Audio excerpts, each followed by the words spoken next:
In this video, I'm going to quickly discuss the best type of jigsaw blade to use to cut through cement board.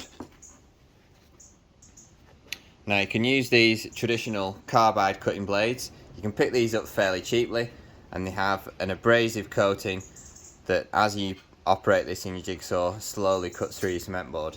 Now we did actually do a few tests on these, and we did find that these created quite a large cut, and they can be difficult to get through the cement board. It's only 1/4 of an inch thick, but we had to apply quite a lot of force to get this to cut through.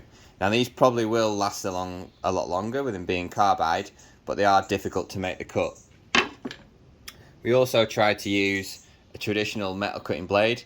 There aren't really any blades that are specific for cutting cement board, so we just tried the selection that we had.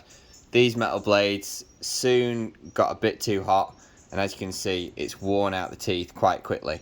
So they didn't really do the job of cutting through cement board very well. The best blade we found were these aluminium blades. They've got really tough little teeth, and they cut through the cement board really effortlessly. So if you buy a pack of these, you won't have any problems cutting through your cement board. The only thing I can't vouch for is how long these aluminium blades will last when cutting through your cement board. But on the initial cuts we've done on this blade, it's held up quite well and really cut through your cement board like it was a piece of plywood. We'll attach a link to these in the description in case you need some yourself.